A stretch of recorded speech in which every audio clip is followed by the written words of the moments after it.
할렐루야. 바로 안의 말씀 증거하도록 하겠습니다. 지난 시간에 이제 10광야에서 막다른 골목에 몰린 다윗을 구원하신 하나님의 섭리에 대해서 말씀을 나누었어요. 여러분, 제가 이렇게 짧게 지난 시간에 했던 이야기를 이렇게 말씀드리면 이제 어렴풋이 이제 좀 기억이 나시죠? 사울이 다윗을 죽이기 위해 온갖 방법을 동원하여 노력을 하지만 다윗은 이미 하나님이 붙드시고 책임지고 계셨기 때문에 이 세상에 어떤 권세자라 하여도 다윗의 생명만큼은 마음대로 할 수가 없는 것이에요. 그래서 지난 시간에 그곳을 셀라 하만느곳이라고 불렀습니다. 뜻은 분리하는 바위라는 의미를 가지고 있어요. 이 단어에 나와 있는 뜻처럼 여러분, 이 세상은 하나님으로부터 택함을 받은 다윗과 버림을 받은 사울로 분리가 되어 있는 거예요. 그렇기 때문에 버림을 받은 사울은 택함을 받은 다윗의 머리카락 하나도 상하게 할 수가 없는 것입니다. 그래서 우리가 사무엘서를 계속해서 이제 보고 있지만 다윗이 이 땅에서 사울에게 쫓기고 도망을 다니지만 사울에게 잡히지도 않고 죽임을 당하지도 않고, 그리고 결국은 하나님의 언약대로 왕의 자리에 오르게 되어 있는 거예요. 그러니까 지금 다윗이 죽을 고비를 넘기면서 수많은 위기를 겪게 되는 고난은 결국 다윗을 성숙시키고 믿음으로 살아가기 위한 하나님의 계획이라는 것입니다. 성경은 하나님과 나의 이야기이기 때문에 다윗은 곧 내가 되는 거예요. 그래서 저와 여러분의 인생 가운데 수많은 고난과 수많은 아픔과 수많은 실패들은 하나님이 나를 안 사랑해서 그것을 주시는 것이 아니라 하나님께서 나를 성숙시키시고 하나님만 의지하고 하나님만 신뢰하는 자로 만들어 가시기 위하여서 하나님이 우리 가운데 주시는 은혜가 되는 것입니다. 오늘은 이제 사무엘상 24장 전체를 나누도록 하겠습니다. 오늘 본문은 다윗과 골리앗의 싸움과 더불어서 사무엘상에서 가장 긴장이 되는 장면이 기록이 되어 있는 장이에요. 다윗과 골리앗의 싸움은 수많은 사람들의 함성과 주목을 배경으로 이루어졌다면 본장은 도망자 다윗과 추적자 사울의 조우가 드라마틱하게 클로즈업되고 있는 장면입니다. 이제 구체적으로 본문을 한번 나눠보도록 할게요. 우리 1절 말씀 같이 읽도록 하겠습니다. 시작. 사울이 블레셋 사람을 쫓다가 돌아오매 어떤 사람이 그에게 말하여 이르되 보소서 다윗이 엔게디 광야에 있더이다 하니, 이제 지난 시간에 10광야에서 다윗을 막다른 골목으로 몰아갔던 사울은 블레셋의 침공 소식에 눈앞에 있는 다윗을 잡지 못하고 블레셋을 치기 위해 발길을 돌리게 됩니다. 혹시 에어컨 틀은 거 아니죠? 네. 그리고 블레셋과의 문제를 해결한 후에 다시 다윗을 잡기 위해 다윗이 있는 10광야로 돌아오게 돼요. 그때 누군가가 다윗이 이곳에 있지 않고 엔게디 광야로 도망을 쳤다는 정보를 주게 되고, 그 말을 들은 사울은 3천의 군사를 거느리고 다윗과 그의 사람을 잡기 위해 그 군사의 발걸음을 엔게디 광야로 돌리게 됩니다. 우리 2절 3절입니다. 시작. 사울이 온 이스라엘에서 택한 사람 3,000명을 거느리고 다윗과 그의 사람들을 찾으러 들 염소 바위로 갈새 길가 양에 우리에 이른즉 굴이 있는지라 사울이 뒤를 돌아보러 들어가니라. 다윗과 그의 사람들이 그 굴 깊은 곳에 있더니, 사울이 길가 양의 우리에 이르렀을 때 굴이 있었어요. 그리고 사울은 뒤를 보기 위해서 그 굴 안에 들어가게 되죠. 여기에 이제 뒤를 보러 들어갔다고 하는 표현은 용변을 보기 위해 들어갔다는 표현이 되는 거예요. 그러니까 왕이 이제 그 발을 가리는 거잖아요. 옷자락으로 이제 발을 가리기 때문에 앉으면 용변을 보기 위해서 그 어떤 수치스러운 모습이기 때문에 군사들은 굴에 들어오지 않고 굴 밖에서 사울 왕의 용변을 다 보기까지 기다리고 있었어요. 그런데 그 안에 말씀을 보니까 사울이 들어간 굴의 깊숙한 곳에 다윗과 그의 사람들이 숨어 있었던 거예요. 사울은 그것을 미처 알지 못하고 단지 굴이 있기에 용변을 보기 위해 들어간 것입니다. 자, 드디어 다윗에게 두 번 다시 찾아오지 않을 천재 이루의 기회가 찾아왔어요. 하늘이 다윗을 긍휼히 여겨주셔서 사울을 죽이거나 체포할 수 있는 절호의 기회를 주신 거예요. 지금 자기를 죽이려고 하는 원수가 자기 앞에서 바지를 내리고 용변을 보고 있는 것입니다. 여러분, 이 말은 사울은 지금 부하도 없고 무기도 없는 무방비 상태라는 거예요. 사울이 죽기만 하면 더 이상 다윗은 도망자의 삶을 살지 않아도 되고 이스라엘의 왕이 되어서 편안한 인생을 살아갈 수 있는 것입니다. 여러분, 이런 기회는, 이런 우연은 사람이 만들고 싶어도 만들 수 없기에 다윗과 함께하는 사람들은 하나님이 우리의 기도를 들어주셔서 이런 좋은 기회와 상황을 만들어 주셨다고 이제 4절에서 말을 해요. 우리 4절 같이 읽겠습니다. 시작. 다윗의 사람들이 이르되 보소서, 여호와께서 당신에게 이르시기를 내가 원수를 내 손에 넘기리니 내 생각에 좋은 대로 그에게 행하라 하시더니 이것이 그날이니이다 하니. 여러분, 다윗의 사람들이라면은, 또 모든 이 세상 사람들이라면은 다 다윗의 사람들처럼 생각을 했을 거예요. 저와 여러분이 이 굴에 있어도 다 다윗의 사람들처럼 이렇게 말을 했을 거예요. 왜냐하면은 사람이라고 하는 존재는 하나님의 뜻을 자신에게 유리한 상황과 연계하여 판단을 하기 때문입니다. 무슨 말이냐면은 자신에게 유리한 상황이면 하나님의 도우심과 하나님의 뜻, 하나님이 주신 기회 등으로 이해를 하고, 나에게 불리한 상황이 되면은 하나님의 뜻이 아니며 하나님이 막으시는 것이라고 이해를 하는 거예요. 그렇기 때문에 저와 여러분 역시 이 상황에, 이 굴에 있었다면 다윗의 사람들의 이 좁은 소견을 벗어나지 못할 거예요. 왜냐하면은 저와 여러분 역시 항상 자기 관점에서 생각하고 자기 중심적으로 살아가는 사람들이기 때문에 그렇습니다. 여러분, 우리가 쉽게 버리지 못하는 잘못된 사고방식 중 하나가 하나님은 내 편이라는 거예요. 하나님을 내 편으로 여기기 때문에 하나님의 뜻을 나에게 유리한 상황에서 찾게 되는 거예요. 그러나 여러분, 하나님은 내 편이 아니십니다. 혹시 실망하셨나요?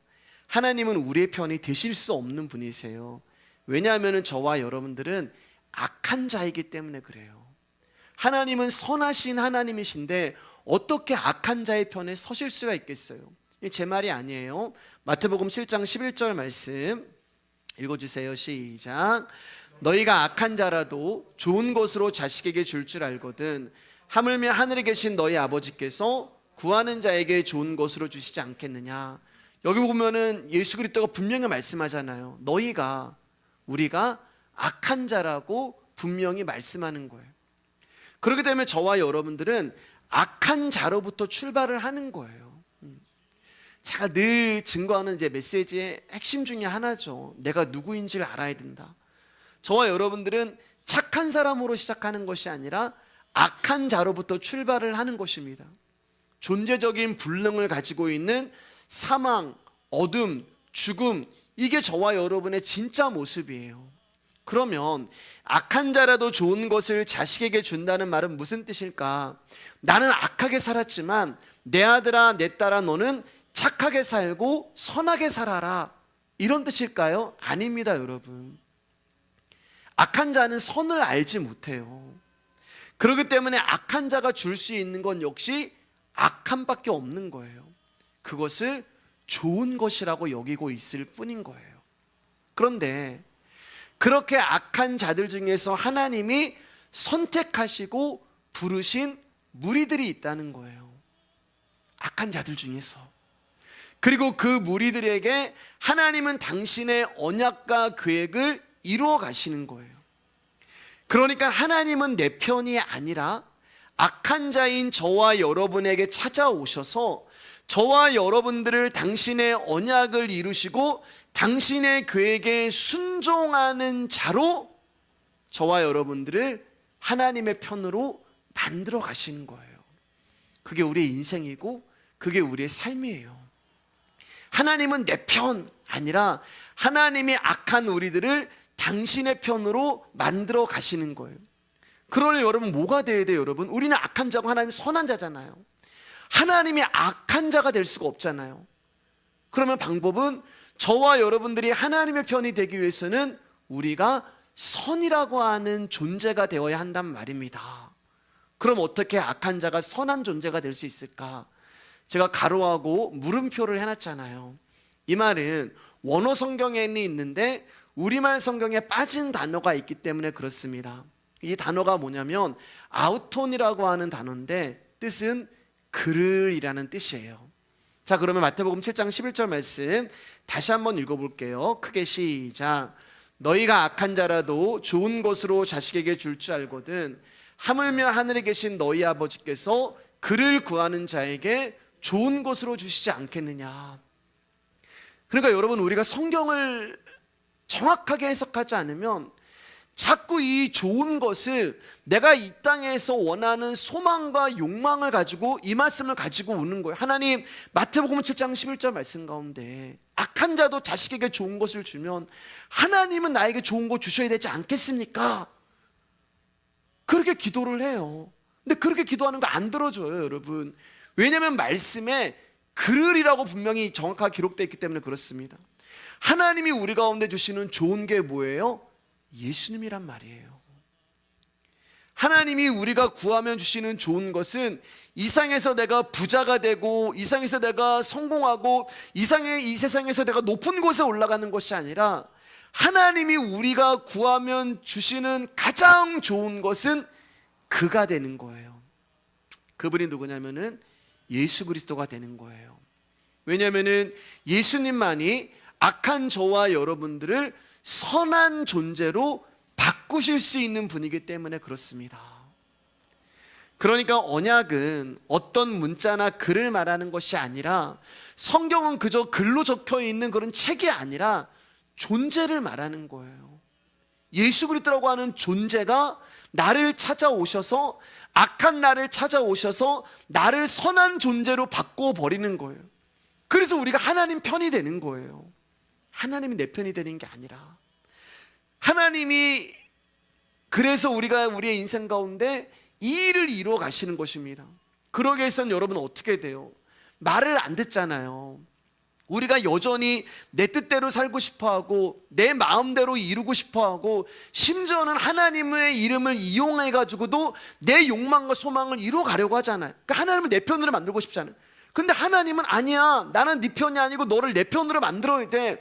그러니까 둘이서 싸우는 거예요. 야곱과 하나님이 싸우는 거예요. 자, 그러면은 싸우면 누가 이긴다고 얘기했어요? 힘센 사람이 이기는 거예요. 힘센 사람이. 하나님과 야곱하고 싸우면 누가 힘이 세요? 하나님이 세죠. 그래서 하나님이 환도뼈를 부러뜨리고서라도 하나님이라고 하는 지팡이를 잡고 하나님만 의지하게 만드는 자로 우리를 바꾸어 가시는 거예요. 그래서 여러분 한번 잘 생각해 보세요. 어느 날부터인가 하나님이 저와 여러분의 헛된 기도를, 우리가 구하는 세상의 헛된 기도를 안 들어주실 때가 있어요. 그것은 하나님이 나를 안 사랑하셔서 내 기도를 안 들어주시는 것이 아니라 나를 사랑하시기 때문에 나의 인생에서 당신의 언약과 약속을 이루시고 저와 여러분들을 철저하게 하나님만 의지하고 신뢰하는 자로 만들어 가시기 위하여서 그 기도를 안 들어주시는 거예요. 사랑하는 여러분, 신앙은 내 힘으로 뭔가를 행하는 것이 아닙니다. 신앙은요, 하나님에게서 벗어나 살 수 없는 나라는 존재를 깊이 깨닫고, 아, 나는 하나님 없이는 살 수가 없는 존재구나 라는 것을 알게 되는 것이 신앙이 되는 거예요. 다윗과 함께하는 사람들은 전부 하나님이 우리의 기도를 들어주셨다고 생각을 하는 거예요. 드디어 하나님이 나의 기도를 들어주셨고 우리의 편이 되어주셔서 우리에게 가장 좋은 기회를 주셨다고 말을 하는 것입니다. 하나님은 내 편, 하나님은 우리 편. 우리 잘 갖다 붙이잖아요. 하나님은 우리 교회만 사랑하시고, 하나님은 우리 목사님만 쓰시고, 하나님은 우리 성도만 사랑하시고. 여러분, 제가 갑자기 생각나는 얘기인데, 이제 교회를 이제 개척하려고 장소를 이제 양주 여기저기 막 돌아다녔거든요. 알아봤어요. 그래서 거기 이제 덕계도 가보고 덕정동도 가봤는데, 거기에 굉장히 좋은 그 이제 건물의 입지가 있는 곳이 있었어요. 아, 여기가 참 좋다. 새 건물이고, 이제 비어 있고, 사람들도 이제 막 부적부적거리고, 아, 여기다 가면 좋겠다라고 했는데, 창문을 제가 딱 열었는데 바로 건물 앞에 교회가 있는 거예요. 마음이 너무 어려운 거예요.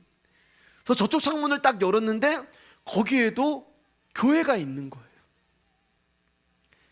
교단이 틀리다는 이유로 교회를 세울 수가 있죠. 그러나 목회자의 양심상 저 그렇게 하고 싶은 마음이 없는 거예요. 근데 그렇게 하는 이유가 뭐겠어요, 여러분? 하나님은 우리 교회만 특별히 사랑하시고, 하나님은 우리 목사님만 특별히 사랑하시고, 다른 교회는 어떻게 되든지, 다른 사람들은 어떻게 되든지 우리만 잘 먹고 잘 살면 돼. 이게 여러분 우리 안에 있는 못된 사고방식이고 잘못된 인식이라는 것입니다. 자, 다시 한번 4절 말씀 볼게요. 자, 여호와께서 당신에게 이르시기를 내가 원수를 내 손에 넘기리니 내 생각에 좋은 대로 그에게 행하라 하시더니 오늘이 그날입니다. 다윗 사람들이 이렇게 이야기를 해요. 여러분, 진짜 악한 게 뭔지 아세요? 정말 악한 게 뭔지 아세요? 그것은 하나님의 말씀을 사실과 다르게 왜곡하는 것입니다. 왜냐하면 하나님은 다윗에게 내가 오늘 사울을 너에게 넘겨줄 것이니 다윗아 내 맘대로 하여라 라고 말씀하신 적이 없으시기 때문에 그래요. 그런데 지금 다윗의 사람들은 마치 하나님이 말씀하신 것처럼, 하나님이 성경에 기록하신 것처럼 이야기를 하는 거예요. 여러분, 우리 신앙생활 하면서 그런 거 굉장히 많잖아요. 하나님도 이해하셔. 하나님도 넘어가셔. 아유, 성경에 이렇게 기록되어 있잖아. 그런데 여러분, 이 모습이 진짜 악한 모습이에요. 왜냐하면 이 모습이 바로 창세기에 나타난 뱀의 모습이기 때문에 그렇습니다. 하나님은 분명 내가 먹는 날에는 반드시 죽으리라, 죽음을 강조하셨단 말이에요. 근데 뱀이 이 말씀을 왜곡합니다. 죽으리라고 하는 말씀을 쏙 빼먹고 먹지 말라 하시더냐, 왜곡해버리는 거예요. 하나님의 말씀을 비슷하게 왜곡해서 증거하는 거예요. 하나님이 말씀하지 않았는데도 마치 하나님이 말씀하신 것처럼 말씀을 왜곡하고 변형시켜가지고 이야기를 하는 거예요. 바꿔버리는 거예요. 그러니까 하나님의 말씀을 여러분 왜곡해서 증거하고 하나님의 말씀을 바꾸어서 선포하면은 그 존재가 바로 사단이라는 거예요.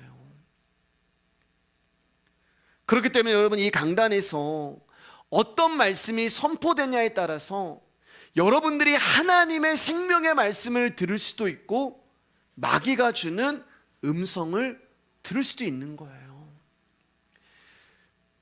여러분, 목사가 하나님의 말씀이 성경이 아닌 자기 이야기하고 자기 소망 이야기하고 자기 꿈 이야기하면 여러분, 그게 사단인 거예요. 자, 그럼 이제 이 상황에서 다윗은 어떤 행동을 하고 어떠한 말을 하는지 한번 들어보도록 하겠습니다. 24장 4절 하반부예요. 제가 읽어드릴게요. 다윗이 일어나서 사울의 겉옷자락을 가만히 베니라. 다윗의 사람들은 하나님이 이렇게 말씀하셨습니다, 오늘이 바로 그날입니다 라고 마치 하나님이 말씀하신 것처럼 왜곡해서 이야기하는데, 다윗은 그 말에 대해서 듣지 않고 무시하고 가만히 사울의 겉옷자락을 베요. 사울은 자신을 죽이려고 하는 원수입니다. 그리고 지금도 3,000명이라고 하는 대군을 이끌고 다윗을 죽이러 왔어요. 지금 사울이 잠을 자고 있는 것도 아닌데 겉옷을 몰래 벨 수 있다는 이야기는 얼마든지 다윗이 마음만 먹으면 사울을 죽일 수 있는 상황이라는 거예요. 그리고 사울만 죽으면 다윗은 편안한 삶을 살 수가 있는 것입니다. 그런데 다윗이 사울을 죽이지 않아요. 아니, 오히려 사울의 옷자락 벤 것만으로 마음 찔려하며 아파합니다. 5절입니다. 제가 읽어드릴게요. 그리한 후에 사울의 옷자락 뱀으로 말미암아 다윗의 마음이 찔려. 자, 오늘도 어김없이 말씀을 들으면서 의문이 한 가지 생기셔야 돼요. 그것은 왜 마음 아파할까? 왜 다윗의 마음이 찔려 할까? 다윗은 군대 장관으로 수많은 사람을 죽였어요. 근데 지금 다윗의 모습은 개미 새끼 한 마리 죽이지 못하는 연약한 모습을 보여주고 있잖아요. 혹시 한때 자기에게 은혜를 베풀어줬던 사울의 모습이 떠올라 괴로워하고 마음이 찔리는 것일까? 그런데 그것도 사울을 죽였다면 이해가 되고 납득이 되지만 사울을 죽인 게 아니고 그의 옷자락, 정확하게 이야기하면 그 옷에 달려있는 옷술, 그 옷을 하나 딱 잘랐을 뿐인데 그게 뭐 크게 잘못한 것도 아닌데 그거 가지고 왜 이렇게 마음 아파하고 다윗이 괴로워하냐는 거예요. 자, 이제 우리 다윗의 마음을 조금 깊이 들여다보도록 할게요. 6절 말씀 여러분들이 읽어주세요. 시작. 자기 사람들에게 이르되 내가 손을 들어 여호와의 기름 부음을 받은 내 주를 치는 것은 여호와께서 금하시는 것이니 그는 여호와의 기름 부음을 받은 자가 됨이니라 하고. 다윗이 사울의 옷자락을 벤 것만으로 인하여 마음 찔려하는 이유는 바로 사울이 여호와의 기름 부음을 받은 종이기 때문에 그래요. 이 이유 때문에 사울을 죽일 수 없었고 그의 옷을 베는 것조차 마음이 고통스러웠던 것입니다. 여기서 한 가지만 다루고 갈게요. 어떤 분들은 여러분 이 말씀을 근거로 목사를 하나님의 기름 부음 받은 종이라 하여 목사에게 함부로 대하고 저항해서는 안 되며 목사가 하고자 하는 일을 반대하면 저주를 받는다고 가르치는 분들이 계세요. 그러나 여러분 그것은 잘못된 가르침입니다. 왜냐하면 성경은 목사만 기름 부어 세운 자라고 말씀하지 않기 때문에 그래요.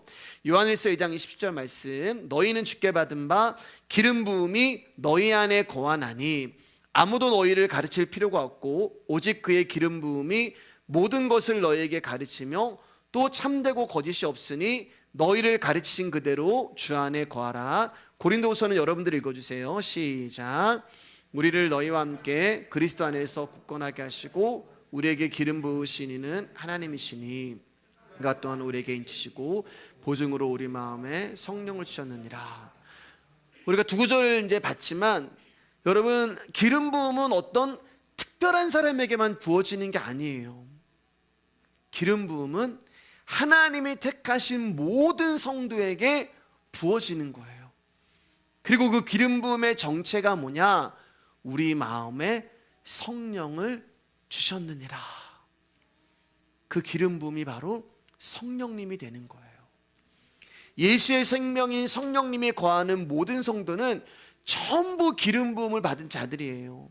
그래서 요한일서 2장 20절 말씀 가운데 기름 부음이 모든 것을 너희에게 가르치며 이렇게 말씀하잖아요. 여러분 이 말은 우리 안에 거하시는 성령님이 말씀이 들리게 하시고 깨닫게 하신다는 거예요.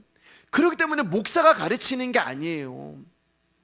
목사가 여러분을 양육하는 게 아니에요. 여러분 하나님의 생명의 말씀이 우리 귀에 들릴 때 그 말씀을 통하여 우리의 혼과 영과 관절과 골수를 찔러 쪼개며 우리의 생각과 뜻을 판단하게 하시는 분은 성령님이라는 거예요. 그 성령님이 우리 안에서 일하심의 결과로 여러분들이 지금 하나님 나라의 비밀인 복음을 듣게 되는 것이고 거기서 멈추는 것이 아니라 그 말씀이 깨달아지는 것, 이게 기름 부음을 주시는 결과란 말입니다. 그럼 여러분 목사가 하는 일은 뭘까요? 그럼 목사는 뭐 하는 일일까요? 목사가 하는 일은 여러분 하나님의 말씀을 전하는 자예요. 목사는 이게 목사가 할 전부예요. 그렇기 때문에 아까 말씀드렸듯이 자기의 이야기나 자기의 뜻, 자기의 소망을 이야기하는 자가 아니라 오직 성경이 말하고자 하는 예수님은 누구시고 저와 여러분들은 그분 앞에 어떤 존재인가를 증거하는 것이 목사의 사명이에요. 그렇게 하기 위해서 목사가 어떻게 해야 돼요, 여러분? 말씀을 연구해야죠. 말씀 앞에, 하나님 앞에 묻고 끊임없이 질문하고 또 말씀을 받고 연구하고 준비해서 여러분에게 예수 그리스도가 이 말씀을 증거하는 것처럼, 신약을 보면 예수님이 말씀 설교하시잖아요. 마치 예수님이 여러분에게 말씀을 전달하는 것처럼 그 말씀을 선포하는 그 일을 하는 사람이 목사예요. 왜냐하면 여러분들은 이 일을 할 수가 없기 때문에 그렇습니다. 제가 대단하다는 얘기가 아니라 여기에 여러분이 말씀을 준비하기 위해서는 많은 시간과 많은 정성과 정말 많은 체력을 쏟아야만 해요. 근데 여러분들 각자의 생업이 있으시잖아요. 각자의 일이 있으시잖아요. 각자의 삶이 있으시잖아요. 그러니까 하나님이 저보고 여러분들을 대신해서 이 일을 하라고 여기에 세우신 것 뿐이에요.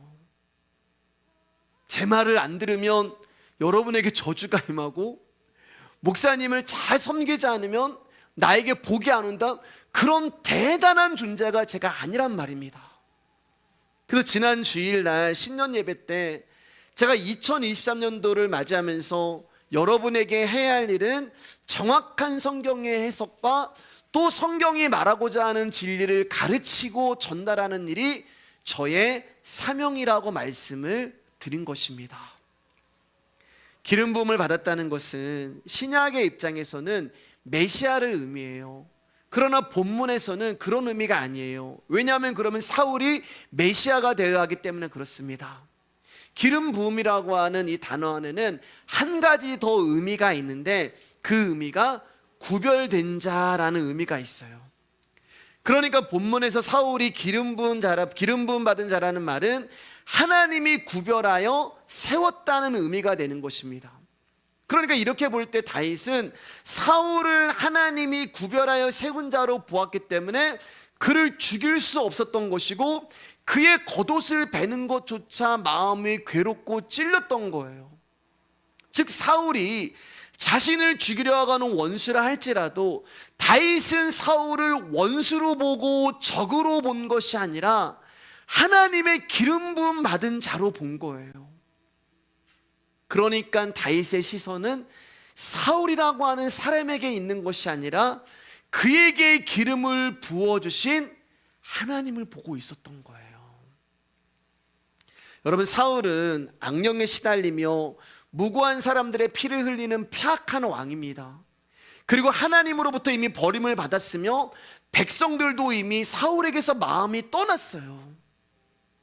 그렇기 때문에 다윗이 사울을 제거해도 크게 문제될 것이 없었단 말입니다. 그러나 다윗은요, 하나님 앞에서의 온전함에 더 마음을 두고 민감했어요. 그가 부정적인 왕이든 그가 긍정적인 왕이든 그가 나에게 상처를 주든 그가 나에게 행복을 주든 그가 나에게 아픔을 주든 거기에다가 시선을 두는 것이 아니라 그에게 기름을 부으시고 그를 통하여 일하시는 하나님의 목적과 하나님의 계획과 하나님의 섭리에 시선을 고정시킨 거예요. 하나님이 기름 부으신 것이기 때문에 그 기름 부으시는 것도 거두시는 것도 하나님이 하실 일이지 나의 소관이 아니라고 다윗이 생각을 하는 것입니다. 그런 이유로 말미암아 자신이 하나님이 기름 부은 종을 함부로 해할 수 없다는 것이 다윗의 입장이었던 거예요. 이게 다윗의 사람들과 다른 거였습니다. 사랑하는 여러분, 이처럼 하나님의 말씀에 저와 여러분들을 적용해야지 나에게 하나님의 말씀을 적용하면 안 돼요. 여러분, 만약에 우리에게 하나님의 말씀 여러분들은 다 축복의 말씀만 적용할 거예요. 그렇지 않아요. 말씀이 나를 따라오게 하는 것이 아니라 저와 여러분들이 말씀을 따라가야 하는 것입니다. 그 방법이 우리가 하나님의 편이 될 수 있는 유일한 길이에요. 그리고 그 결과로 하나님이 하신 일은 옳습니다. 저렇게 나를 죽이려고 하는 자가 어떻게 기름 부음 받은 자예요? 저를 나를 죽이려고 하는 저 원수가 어떻게 하나님의 종이에요? 그런데 말씀을 내가 따라가고 정말 하나님의 말씀에 내가 섰을 때 그래도 하나님이 하신 일이 옳습니다. 하나님은 선하십니다. 하나님은 맞습니다라고 하고 이해할 수 없는 일이지만 그 일에 대해서 전적인 인정과 수긍이 나올 수 있을 때까지 여러분, 하나님은 계속 우리를 다루어 가실 거예요. 그리고 결국 저와 여러분이 말씀과 하나가 될 때까지, 요한복음 보면 그러잖아요. 예수님이 말씀을 받은 너희가 신이다. 우리를 신 될 때까지 하나님이 우리를 향하여 일하시는 이 방법을 멈추지 않으실 것입니다. 자, 다시 한번 24장 4절 말씀 보면 내 생각에 좋은 대로 그에게 행하라. 여러분, 어쩌면 사울이 다윗이 숨어있는 굴에 들어온 것은 어쩌면 하나님이 다윗에게 사울을 붙이신 것이 맞을 거예요. 하나님의 계획이고 하나님의 섭리가 맞을 거예요. 그러나 여러분, 사울이 굴에 들어왔다고 해서 다윗이 그를 죽이는 것이 하나님의 섭리는 아니라는 것입니다. 그가 굴에 들어온 거 하나님의 섭리 맞아요. 그가 굴에 들어온 거 하나님의 계획 맞아요. 그러나 하나님의 섭리와 하나님의 계획은 그를 죽이는 게 아니란 말이에요. 우리는 좋은 기회가 오고 유리한 상황이 되면 그 자체를 하나님의 뜻이라고 생각을 해요. 그러나 그것은 다윗의 사람들처럼 나에게 유리한 상황을 하나님의 인도라 여기며 내 이익을 위해서 하나님을 이용하는 자기 중심과 자기 입장에서 헤어나오지 못하고 있는 증거일 뿐이에요. 그 어떤 상황도 하나님의 말씀이 성경에 게시되어 있는 원리를 대신할 수 없습니다. 유리한 상황이든 불리한 상황이든 그 모든 것은 하나님의 섭리 안에서 발생하는 거예요. 그리고 그 기회와 상황들은 우리로 하여금 하나님의 뜻에 순종하는 길에 대하여 생각하게 하고 배우게 하는 도구가 되는 거예요. 그럼 하나님의 뜻은 무엇인가? 이거예요. 내 생각에 좋은 대로 그에게 행하라. 이게 하나님의 뜻이었습니다. 이게 하나님의 계획이었고 하나님의 섭리였어요. 그리고 그 계획과 섭리가 뭐예요? 사울을 죽이는 것이 아니라 사울의 겉옷을 베는 것. 이게 하나님이 다윗에게 하신 당신의 섭리고 당신의 마음이었어요. 하나님 보시기에 옳은 것, 그를 죽이지 않고 그에게 선을 행하는 것입니다. 여러분, 이처럼 성도의 삶은 하나님의 말씀에 의해서 결정되는 것이지 나에게 찾아온 어떤 기회와 어떤 유리한 상황으로 결정되어지는 것이 아니에요. 우리는 이것을 계속해서 끊임없이 훈련해야 돼요. 여러분, 이것이 나에게 유리한가 불리한가를 생각하기 전에 이 일이 하나님 중심인가 아니면 내 중심인가, 이것을 먼저 생각해야 하는 거예요. 갑자기 하나 또 생각나는데, 제가 예전에 청년사역을 할 때 어떤 청년이 저한테 취직이 됐는데 두 군데가 있는데 이제 고민을 하고 있었어요. 하나는 이제 서울로 올라오는 거였고, 이제 지방 밑에서 사역할 때 하나는 이제 진주로 가는 거였어요. 목사님이 둘 중에 어디로 가야 합니까? 이렇게 저한테 물어봤어요. 굉장히 어려운 얘기잖아요. 그리고 그런 걸 사실 물어볼 때는 자기 마음이 이미 결정을 했어요. 왜냐면 우리는 유리한 거, 좋은 거. 그래서 제가 뭐 어디가 좋은데야? 서울이 좋은 곳이죠. 예, 서울이 좋은 곳이죠. 예. 서울 가야지 더 빨리 성공하면 좋은 곳이죠. 근데 제가 진주로 가라 그랬어요. 예, 진주로 가. 너한테 조금 안 좋은 곳, 네가 조금 성공하지 못하는 곳, 그곳으로 가. 그리고 이 친구가 진짜 진주로 갔어요. 그 친구가 결정한 거죠. 무엇이 하나님의 중심인가? 내 중심인가? 왜냐하면 서로 올라오는 거는 내 중심이었거든. 내가 원하는 거였고, 내가 일로 가면은 성공할 것 같고, 하나님이 기회를 열어주신 것 같고, 그러나 때로는 내가 다른 곳으로 가는 것이 불리한 길이라 할지라도 하나님의 말씀이 그리로 가라고 하면 그 길로 나아가는 것이 하나님의 인도하심이요 하나님의 이끄심을 믿는 것입니다. 왜 그런지 조금 이따 말씀드릴게요. 우리 7절에서 11절 말씀 우리 한 목소리 같이 읽어주세요. 시작. 다윗이 이 말로 자기 사람들을 금하여 사울을 해하지 못하게 하니라. 사울이 일어나 굴에서 나가 자기 길을 가니라. 그 후에 다윗도 일어나 굴에서 나가 사울에 대해서 외쳐 이르되 내 주 왕이여 하매 사울이 돌아보는지라 다윗이 땅에 엎드려 절하고 다윗이 사울에게 이르되 보소서 다윗이 왕을 해하려 한다고 하는 사람들의 말을 왕은 어찌하여 들으시나이까. 오늘 여호와께서 굴에서 왕을 내 손에 넘기신 것을 왕이 아셨을 것이니이다. 어떤 사람이 나를 권하여 왕을 죽이라 하였으나 내가 왕을 아껴 말하기를 나는 내 손을 들어 내 주를 해하지 아니하리니 그는 여호와의 기름 부음을 받은 자이기 때문이라 하였나이다. 내 아버지여 보소서 내 손에 있는 왕의 옷자락을 보소서 내가 왕을 죽이지 아니하고 겉옷자락만 베었은즉 내 손에 악이나 죄가가 없는 줄을 오늘 아실지니이다. 왕은 내 생명을 찾아 헤아려 하시나 나는 왕에게 범죄한 일이 없나이다. 자신이 숨어있는 굴에 들어온 사울을 죽임으로써 자신의 안위를 얻을 수 있는 절호의 기회를 포기하고 사울을 살려준 다윗은 사울이 굴에서 나가자 그 뒤에 서서 굴에서 벤 사울의 옷자락을 높이 들고 외치기 시작하는 거예요. 내가 왕을 죽일 수 있었음에도 불구하고 하나님의 기름 부음을 받은 자이기 때문에 죽이지 않았습니다. 왕이시여, 나는 이처럼 당신을 죽일 의도가 없었는데 왜 당신은 다윗이 왕을 해하려 한다는 사람들의 말을 듣고 있습니까? 이렇게 이야기를 해요. 그러면서 12절 말씀 가운데 다윗이 사울에게 이렇게 말을 합니다.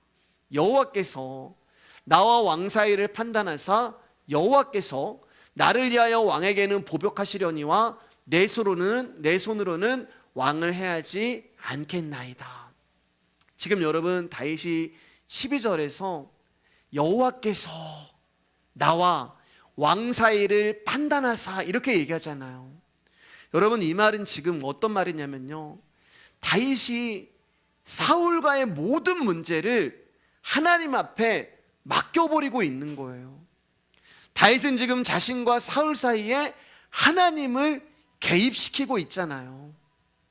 의로우시고 천지를 주장하시고 다스리시는 여호와를 자신과 사울의 문제 가운데 개입을 시키는 것입니다. 그렇기 때문에 보복은 하나님이 하시는 거예요. 이렇게 이야기를 하고 결론을 내리는 거예요. 그러니까 이 말은 뭐냐면 하나님이 책임지신다는 이야기를 하는 것입니다. 만약에 여기서 다윗 스스로가 사울을 악하다고 판단하고 그에게 보복을 했다면 이 문제의 주체는 다윗이 되는 거예요. 다시 말씀드리면 자기의 인생의 주인공은 다윗이 되는 거예요. 그것은 자기 자신을 드러내는 것밖에 안 되는 거예요. 그러나 여러분 잘 보세요. 다윗은 지금 이 12절 말씀 하나 가운데 자신의 인생에 그리고 사울과의 관계, 사울과의 문제, 이거 내가 해결할 수 있는 일이 아니잖아요, 여러분. 아무리 해결해도 사울은 또다시 다윗을 죽이려고 하잖아요. 이 문제 가운데 하나님을 개입시킵니다. 그럼 어떻게 되는 거예요, 여러분? 제가 자주 하는 말이 있잖아요. 우리 일이 아니에요. 그다음부터는 나의 일이 아니에요. 다윗은 이다음부터 이제 어떻게 해요? 이 문제 가운데 뒤로 물러나 있는 거예요. 왜냐하면 하나님이 다윗의 자리에 섰기 때문에. 보복도 판단도 내가 해야 할 일이 아니고 자신의 몫이 아니라는 거예요. 그래서 여호와께서 왕에게 보복하신다라는 말을 하고 있는 것입니다. 하나님이 당신에게 보복하실 것이기 때문에 나는 당신을 죽이지 않았습니다. 하나님이 주체자시기 때문에 내 인생이 아니라는 거예요. 여러분 잘 들어보세요. 우리가 인생을 살면서 우리의 일이 잘 되지 않고 실패할 때 분노가 나와요. 원망이 나옵니다. 그럼 여러분 왜 분노가 나오고 원망이 나올까요? 내 것이 사라졌기 때문에 그래요. 내 인생이기 때문에. 내 남편이고 내 아내고 내 아들이고 내 딸이기 때문에. 근데 그게 실패했어요. 그게 안 됐어요. 그럼 내 것이 사라진 거예요. 분노와 원망이 나오는 거예요. 그러나 나의 인생 가운데 하나님을 개입시키면 내 인생은 없는 거예요. 내 것은 존재하지 않는 거예요. 내 남편도 하나님 거, 내 아내도 하나님 거, 내 아들의 인생도 하나님이 주인, 내 딸의 인생도 하나님의 주인. 주인이 오셨으니까 가짜 주인은 사라지는 거죠. 여러분 짝퉁은 진퉁이 오면은 내놓을 수가 없어요. 진짜 주인이 오시면 주인 행세를 한 우리는 사라지는 게 옳은 거예요. 사라져야 돼요. 따라서 하나님을 내 인생 가운데 개입을 시키면 우리 것은 아무것도 없는 거예요. 내 것이 없기 때문에 잘 되든 못 되든 하나님의 뜻입니다. 하나님은 옳습니다. 하나님은 선하십니다라고 하나님 앞에 순종하게 되는 거예요. 그러므로 성도에게 중요한 것은 인생이 잘 되는 것이 아니라 하나님을 의지하고 신뢰하고 믿는 자로 살아가는 거예요. 이게 안 돼가지고 하나님이 우리 인생 가운데 계속 고난을 주시는 거예요. 실패를 주시는 거예요. 아픔을 주시는 거예요. 하나님 절대 안 지세요, 여러분. 자, 그러면 어떤 일이 일어나냐? 제가 경험한 거예요, 여러분. 평안해지더라고요. 평안해져요. 불안하거든요. 막 걱정이 되거든요. 때로는 막 두렵기도 하고 막 떨리기도 해요. 그런데 여러분, 내 이거를 정말 하나님 앞에 딱 내 게 아니야, 하나님 내 일이 아니야, 내 문제가 아니야, 내 인생 내 거 아니야, 그러면 여러분 진짜 담대함이 나와요. 평안이, 이거 자포자기가 아닙니다, 여러분. 모든 것에 답이 되시는 주님이 내 안에 계시기 때문에 그분을 고백하는 결과요 열매로 평안한 거예요. 사울이라는 자신의 인생의 문제 가운데 하나님을 개입시키니까 다윗이 딱 결론이 나오는 거예요.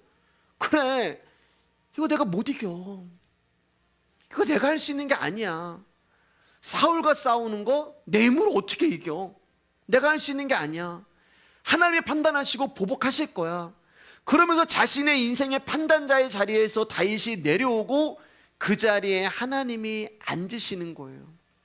다윗이 자신의 인생에 하나님을 개입시켰을 때 내려지는 결론은 모든 일을 하나님이 하신다. 아멘 해주실 줄 알았습니다, 여러분. 네. 여러분, 하나님이 계신다면, 여러분 진짜 하나님이 계신다면 그분이 알아서 하지 않으시겠어요? 여러분, 우리가 믿는 하나님이 살아계시다면 그분이 우리의 인생 가운데 당신의 뜻을 이루시지 않으시겠어요? 그분이 우리를 사랑하신다면 분명히 우리의 가족과 우리의 자녀들에게 당신의 섭리와 계획이 있지 않으시겠어요? 설사 그 결과가 나에게 불리하게 되어진다 할지라도 그게 하나님의 섭리고 뜻이라면 그 불합리함과 손해보는 것, 실패를 사용하여서라도 합력하여 선을 이루시는 분이 로마서 말씀 가운데 있잖아요. 이 모든 것이 합력하여. 근데 우리는 자꾸만 이 모든 것에 나의 실패는 없고 나의 아픔은 없고 나의 고난은 없는 거예요. 이 모든 것에는 분명히 이 모든 것이 합력하여 선을 이룬다고 얘기했는데 우리는 이 모든 것에 자꾸 고난과 아픔과 실패는 생각을 안 해요. 너희는 먼저 그의 나라와 그의 의를 구하라. 그러면 이 모든 것, 거기에 여러분 왜 아픔이 없을 거라고 생각하세요? 너희는 먼저 그의 나라와 그의 의를 구하라. 그러면 이 모든 것을 너에게 줄게. 아픔도 있어요. 아픔도 주세요. 이 모든 것에는, 우리 인생의 모든 것에는 실패도 있어요. 눈물도 있어요. 근데 나의 욕심이, 나의 이기적인 마음이 그것은 싫은 거예요. 근데 여러분은 하나님 앞에 모든 것을 맡기고 내 인생 가운데 그분을 개입시키면 하나님이 살아계신데 하나님의 뜻이 있겠지. 여기에 대한 하나님의 뜻이 있겠지.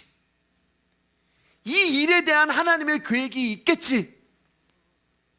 이 문제에 대해서 하나님이 말씀하시는 거 있으시고, 하나님이 하시려고 하는 것이 있으시고, 하나님이 이루시려고 하는 것이 있겠지. 저는 여러분들이 좀 그렇게 살아가셨으면 좋겠습니다. 왜냐하면 분명히 말씀이 기록되어 있고, 그리고 이 말씀은 살아있는 하나님의 말씀이고, 우리 3년 동안 죽어라고 들었잖아요. 이 언약은 반드시 이루어지고 지켜질 것이기 때문에 모든 것이 합력하여 선을 이루신 하나님을, 그 결과를 딱 봤을 때 하나님 있겠지, 그 고백을 하는 거예요. 그럼 다윗이 그래서 이 고백하는 거예요. 14절 15절에 이스라엘 왕이 누구를 따라 나왔으며 누구의 뒤를 쫓나이까? 죽은 개나 벼룩을 쫓음이니이다. 그런즉 여호와께서 재판장이 되어 나와 왕 사이에 심판하사 나의 사정을 살펴 억울함을 풀어주시고 나를 왕의 손에서 건지시기를 원하나이다 하니라. 여기서 14절에서 이스라엘 왕은 사울을 가리켜요. 그러면 사울을 따라 나온 죽은 개나 벼룩은 누구예요? 사울을 따라 나온, 지금 굴을 따라 나왔잖아요. 다윗이에요. 다윗은 자기 자신을 죽은 개라고 이야기하고 벼룩이라고 이야기해요. 여러분, 죽은 개와 벼룩이 뭐예요? 아무것도 아닌 존재, 먼지와 같은 존재. 지금 다윗은 자신을 전혀 가치 없고 보잘것없는 존재로 보는 거예요. 아니 사울 왕이요, 내가 이렇게 아무것도 아닌 존재인데 왜 나를 죽이려 합니까? 내가 무슨 가치가 있다고 나에게 이러십니까? 근데 어떻게 다윗이 자신을 향하여서 이렇게 고백을 할 수 있을까? 살아보니까 알게 된 거예요. 내가 살아보니까, 내가 인생을 살아보고 내가 신앙생활을 해보니까 하나님 앞에 나라는 존재가 어떠한 존재인가를 알게 되는 거예요. 죽은 개나 벼룩과 같은 나를 사랑하시는 그분. 시편 말씀에 아버지가 자식을 귀하게 여기는데 그 자식이 먼지이기 때문에 귀하게 여기신다. 먼지인 나를 위해 사랑하시는 아버지. 예수님을 향하여서 십자가에 못 박으라고 외치는 그런 나를 위하여 십자가에 죽으시는 예수 그리스도.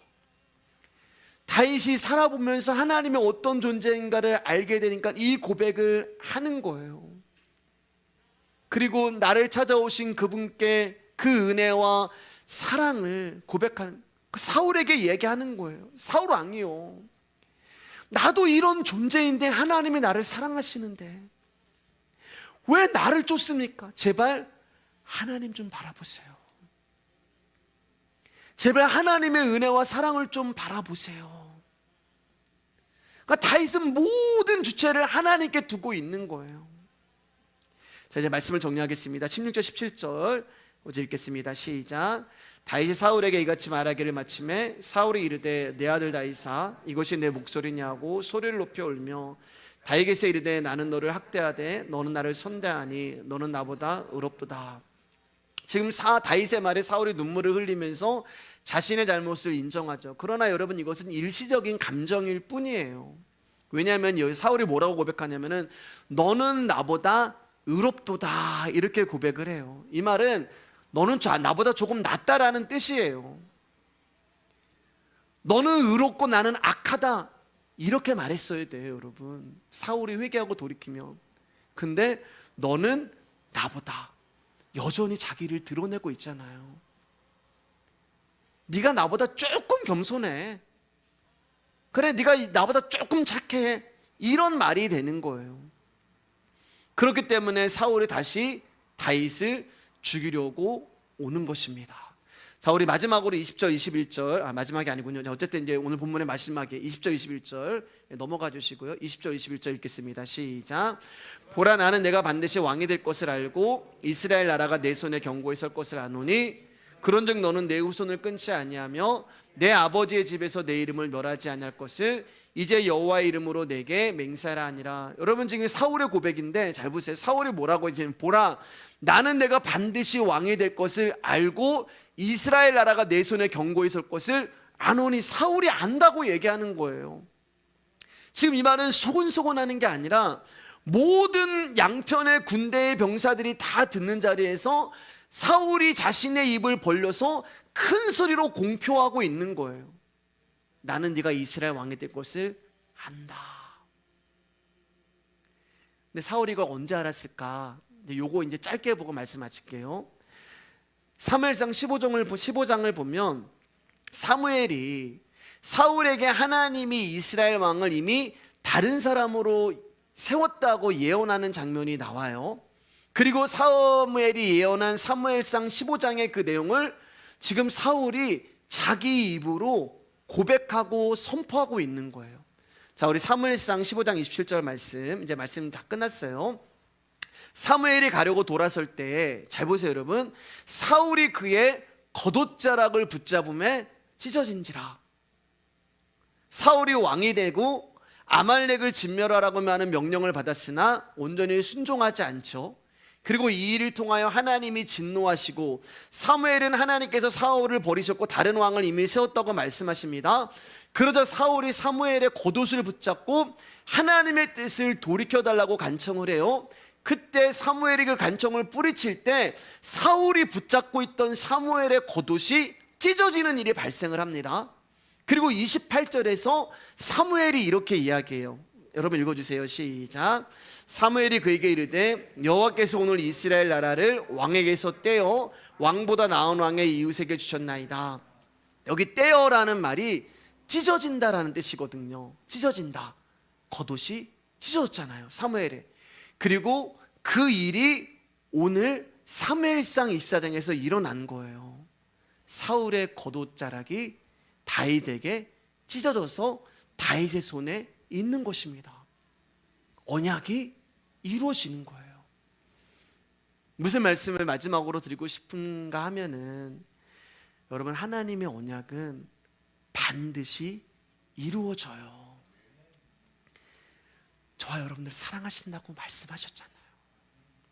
저와 여러분들을 돕는다고 말씀하셨잖아요. 저와 여러분들을 책임지시고 포기하지 않고 놓지 않으신다고 말씀하셨잖아요. 그분이 우리의 주인이시고 왕이시고 모든 것을 다스리는 분이라고 말씀하셨잖아요. 그럼 여러분, 그분이 우리의 인생 책임지시는 것도 믿으시기를 주님의 이름으로 축복합니다. 여러분의 가정, 여러분의 가족, 여러분의 자녀들, 그분이 책임지시고 인도하실 걸 여러분 믿으시기를 바랍니다. 내가 책임져야 할 부분이 내 인생 가운데 하나도 없어요. 예수 그리스도가 그래서 오신 것입니다. 우리의 죄와 인생의 모든 문제를 해결하시기 위하여 언약이신 하나님이 친히 오신 거예요. 그렇기 때문에 저와 여러분들은 어떤 일에서든 우리의 왕이요 주인 되시는 주님을 바라보고 의지하며 살아가면 돼요. 하나님의 뜻이 있겠지. 이게 우리에게 올해 유행어가 됐으면 좋겠습니다. 하나님의 뜻이 있겠지. 저는 그냥 입에서 늘 나와요.